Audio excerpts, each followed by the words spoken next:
आखिर बीजेपी दफ्तर के अंदर ऐसी फोटो खिंचाई जा रही है।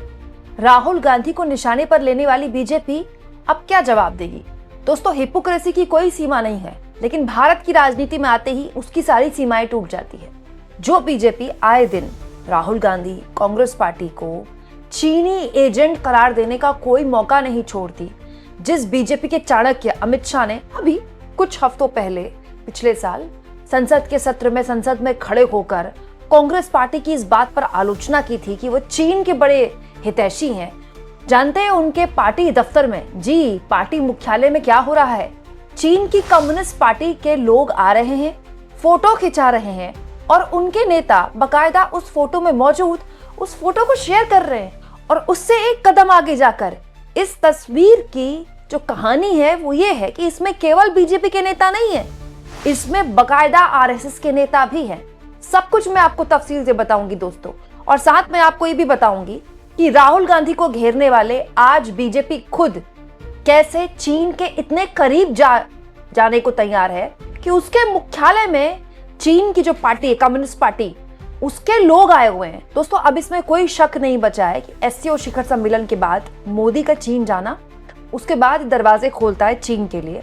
अभी कुछ दिन पहले मैंने आपको एक खबर भी दिखाई थी जिसमें इंडियन एक्सप्रेस के हवाले से मैंने आपको बताया था कि फाइनेंस मिनिस्ट्री अब इस बात पर चर्चा कर रही है कि 2020 में जो गलवान वैली में जो संघर्ष हुआ था चीन और भारत के बीच में, उसके बाद से बहुत से सरकारी ठेके थे जिसमें चीन का इन्वेस्टमेंट था, वो रुक गया था, उसको एक बार फिर से शुरू किया जाए। हालांकि पीएमओ ने अभी हरी झंडी नहीं दिखाई थी। लेकिन दोस्तों, ये तो सरकार टू सरकार रिलेशन है। भाई, सरकार की मजबूरियां होती हैं, विदेश नीति बदलती रहती है। आज से 5 साल पहले की विदेश नीति कुछ और थी और अब तो खैर पूरा वर्ल्ड ऑर्डर ही बदल दिया है ट्रंप ने। भारत सरकार चीन की सरकार से एक बार फिर से रिश्ते सुधारने की ओर प्रयासरत दिख सकती है। लेकिन ये तो हद ही हो गई दोस्तों। बीजेपी के ऑफिस में चीन की कम्युनिस्ट पार्टी के लोग क्या कर रहे हैं, ये अपने आप में सवाल है। और उससे भी बड़ा सवाल, बीजेपी के बड़े बड़े नेता उस फोटो को शेयर कर रहे हैं। दोस्तों, ये है अरुण सिंह, जो कि बीजेपी के नेशनल जनरल सेक्रेटरी हैं, ठीक है, और राज्यसभा के सांसद हैं। देखिए, उन्होंने ये फोटो शेयर की है। International department of communist party of China. देखिए, चाइना में एक ही पार्टी है, वहां कोई विपक्षी पार्टी नहीं है क्योंकि वो लोकतंत्र तो है नहीं।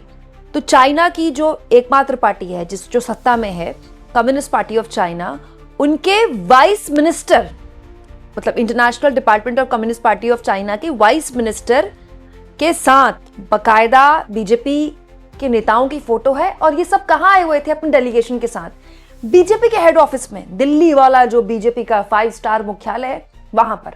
और द हिंदू के हिसाब से इस मुलाकात में आरएसएस के लोग भी मौजूद थे। तो बड़ा सवाल यह है दोस्तों कि जब राहुल गांधी चीन को लेकर बयान देते हैं तब बीजेपी वालों के पेट में दर्द क्यों होता है? और अगर तब पेट में दर्द होता है तो अब पेट में मरोड़ क्यों नहीं उठ रही है? सरकार अगर चीन की सरकार से बात करती है तो समझ में आता है, लेकिन पार्टी क्यों बात कर रही है? हमारे देश में कोई एकमात्र बीजेपी तो है नहीं, तमाम पार्टियां हैं। तो जब चीन के लोगों से, चीन के प्रतिनिधि मंडल से या चीन के नेताओं से राहुल गांधी बात करते हैं तब बीजेपी के पेट में क्यों दर्द होता है? और तो और वायोन के पत्रकार हैं और विदेश मामलों में गहरी पकड़ रखते हैं, सिद्धांत सिब्बल ने तो ये भी लिखा है दोस्तों कि भारत और China senior level talks plan कर रहा है और बहुत जल्द है कि अजीत डोभाल जो कि एनएसए हैं वो बीजिंग जा सकते हैं, एक बार फिर से रिश्ते सुधारने की तरफ। दोनों की जो बर्फ जमी हुई थी पिछले 4 साल से, उसको तोड़ने की कोशिश कर रहे हैं, जिसमें कुछ गलत नहीं है। देखिए, भारत सरकार कर सकती है, लेकिन दोस्तों ये तो एक कदम आगे जाना है। बीजेपी ये क्यों कर रही है? अच्छा, गजब बात देखिए दोस्तों, जुलाई 2025 में आप जानते हैं डोनाल्ड ट्रंप जब से आए हैं तब से टैरिफ के मामले में लगातार भारत को धमका रहे हैं, खुलेआम धमका रहे हैं। मोदी को बगल में खड़े होकर धमकाया था फरवरी में जब मोदी वहां गए थे। दोस्तों, तब राहुल गांधी ने, जो कि एलओपी बन चुके थे तब तक, उन्होंने डोनाल्ड ट्रंप की टैरिफ नीति का जिक्र करते हुए प्रधानमंत्री के लिए कहा था कि प्रधानमंत्री की विदेश नीति अमेरिका के आगे झुक गई। दोस्तों, इस पर बीजेपी के प्रवक्ता है आरपी सिंह, उन्होंने जानते हैं क्या बोला था?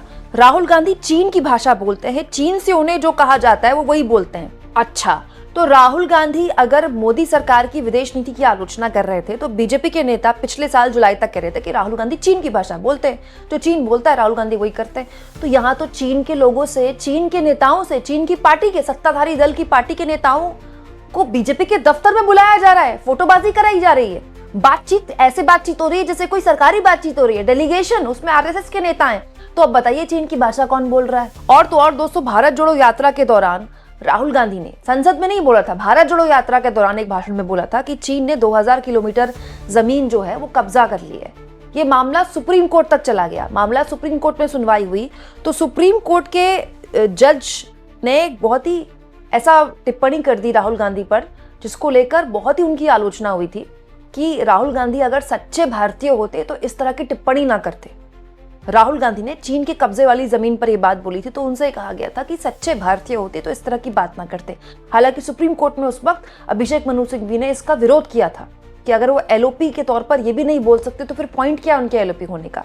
तब सुप्रीम कोर्ट ने कहा था कि वो संसद में बोले ये सब। और तो और दोस्तों, पिछले साल संसद सत्र में जब ऑपरेशन सिंदूर पर चर्चा चल रही थी और आतंकवाद पर देश बड़ी सीरियसली बातचीत कर रहा था, तब चीन को लेकर बहुत ज्यादा आलोचना की थी राहुल गांधी ने, तमाम विपक्षी दलों ने।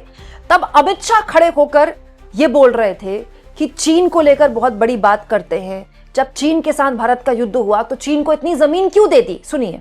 कल राहुल गांधी जी का मैंने स्टेटमेंट सुना, चीन के लिए प्रधानमंत्री क्यों नहीं बोलते, चीन के लिए नहीं बोलते, चीन के लिए नहीं बोलते। अब ये उनके सीनियर लोग हैं, उनका कोई ट्यूशन व्यूशन भी नहीं रखते मन में, कैसे बोलना चाहिए, क्या बोलना चाहिए, कुछ बोलते ही रहते। मगर आपने जब चीन की लड़ाई समाप्त हुई तब क्या किया? चीन की लड़ाई समाप्त हुई तब हमारा 38,000 वर्ग किलोमीटर हिस्सा चीन को, अक्साई चीन का देने का काम कांग्रेस पार्टी और आपके नाना जवाहरलाल नेहरू ने किया। तो बड़ा सवाल ये है दोस्तों कि ये जो डेलीगेशन बीजेपी के दफ्तर में आया होगा, अमित शाह की बात सुनकर डेलीगेशन के बीजेपी और आरएसएस के नेताओं ने क्या चीन के नेताओं से बात की होगी कि वो जो अक्साई चीन वाला हिस्सा है ना, जिसका जिक्र अमित शाह पिछले साल संसद में कर रहे थे, वो हिस्सा आप हमको कब देंगे? या तो चीन के लोगों से बीजेपी के नेता ये सारी बात करें, क्योंकि संसद के अंदर तो अमित शाह कांग्रेस पार्टी की इसी बात पर आलोचना करते हैं जब कांग्रेस पार्टी का कोई नेता चीन को लेकर सवाल पूछता है सरकार पर। और अगर सरकार उससे आगे बढ़ गई है, ठीक है, सरकार ये चाह रही है कि भाई पीपल टू पीपल कनेक्ट हो, तो फिर विपक्ष के नेताओं को क्यों आलोचनाएं झेलनी पड़ती है?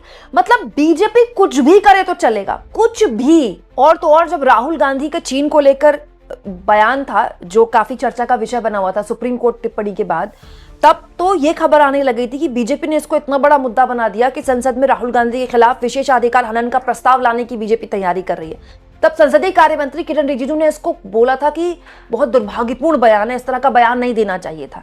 तो राहुल गांधी को चीन को लेकर इस तरह का बयान नहीं देना चाहिए था। लेकिन बीजेपी चीन के नेताओं के साथ, सत्ताधारी दल के साथ अपने दफ्तर में बैठकर फोटोबाजी कर सकती है, उनके साथ आरएसएस के नेता बातचीत कर सकते हैं, है ना। और तो और दोस्तों, चीन को लेकर राहुल गांधी विदेश यात्रा में गए थे, उन्होंने बयान दिया था, तब भी बीजेपी वालों को बहुत तकलीफ हुई थी इससे। 2017 में जब भारत और चीन की सीमा के बीच में जो सीमा विवाद था वो चरम पर था एलएसी में, उस दौरान भारत की सेना चीनी सैनिकों को लगातार जवाब दे रही थी। लेकिन उस वक्त कांग्रेस पार्टी के उपाध्यक्ष थे राहुल गांधी, ठीक है। चीनी राजदूत से मिलने को लेकर उनकी बहुत आलोचना हुई थी। इस लेवल की आलोचना हुई थी कि राहुल गांधी को खुद सामने आकर इस पर जवाब देना पड़ गया था और कहा था कि महत्वपूर्ण मुद्दे पर जानकारी लेना मेरा काम है। मैं चीनी राजदूत से मिला, पूर्व राष्ट्रीय सुरक्षा सलाहकार, पूर्वोत्तर के कांग्रेसी नेताओं और भूटान के राजदूत से भी मेरी मुलाकात हुई। अब सरकार चीनी राजदूत के साथ मेरी मुलाकात को लेकर ही इतनी चिंतित है तो इस बात का जवाब भी देना चाहिए कि जब सीमा पर विवाद है तो क्यों 3 मंत्री चीन की यात्रा पर हैं? जब राहुल गांधी चीन के लोगों से, चीन के नेताओं से मुलाकात करते हैं तब बीजेपी वालों को बहुत तकलीफ होती है। और अब चीन के नेता बीजेपी के दफ्तर में बैठकर बकायदा फोटोज उनकी खिंचाई जा रही है। डेलीगेशन ऐसे बात कर रहा है जैसे कोई एमओयू साइन होना होगा, जैसे सरकार स्वयं वहां पर बैठी हो, और उसको लेकर ऐसी खामोशी है जैसे कुछ हुआ ही नहीं है। इसीलिए शुरुआत में मैंने आपको बोला ना कि हिपोक्रेसी की कोई सीमा अगर होती है तो भारतीय राजनीति में आकर वो खत्म हो जाती है। इस फोटो पर कांग्रेस पार्टी ने कड़ी प्रतिक्रिया जाहिर करते हुए सुप्रिया शनेत ने कहा है ये फोटो बीजेपी दफ्तर की है। बीजेपी के नेता और चीन की कम्युनिस्ट पार्टी के नेताओं के बीच मीटिंग हो रही है। ऑपरेशन सिंदूर में चीन ने पाकिस्तान का साथ दिया। गलवान में हमारे जाबाजों की शहादत हुई। चीन लद्दाख में अतिक्रमण किए बैठा है। अरुणाचल में गांव बसा रहा है और यहाँ गलबहियां चल रही हैं। मीडिया के चरण चुंबकों, आज नहीं पूछोगे ये रिश्ता क्या कहलाता है? बीजेपी ने क्यों किया देशद्रोह? बीजेपी चीन में कौन सा गुप्त समझौता हुआ? दोस्तों, जैसा कि मैं आपसे बार बार बोलती हूँ, मैं ना प्रैक्टिकल बातें बोलती हूँ।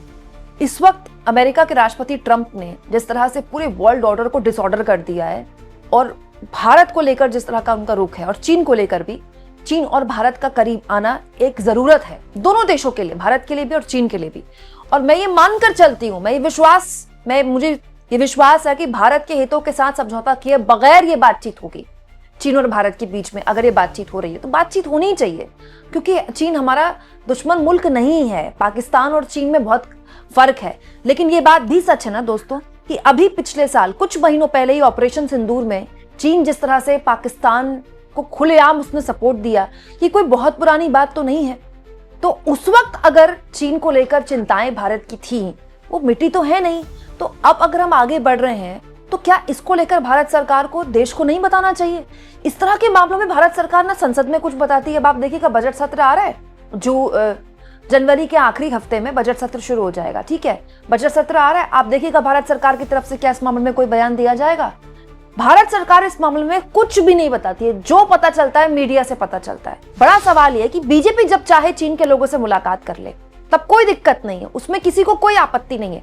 लेकिन वो काम अगर राहुल गांधी करते हैं तो वो गद्दार हो जाते हैं, वो चीनी एजेंट हो जाते हैं। आप इस मुद्दे पर क्या सोचते हैं दोस्तों? क्या इस पूरे मामले में चीन के साथ करीबियों को लेकर भारत सरकार इतनी बुरी तरह घिर गई है कि एक्चुअली में उसको बताने के लिए कुछ है ही नहीं? क्या बताएगी वो? कमेंट बॉक्स में जरूर लिखें और जितना हो सके चैनल को शेयर भी करें, सब्सक्राइब भी करें और थैंक्स और ज्वाइन के ऑप्शन से अगर आप चाहें दोस्तों तो कुछ आर्थिक मदद भी चैनल की जरूर करें।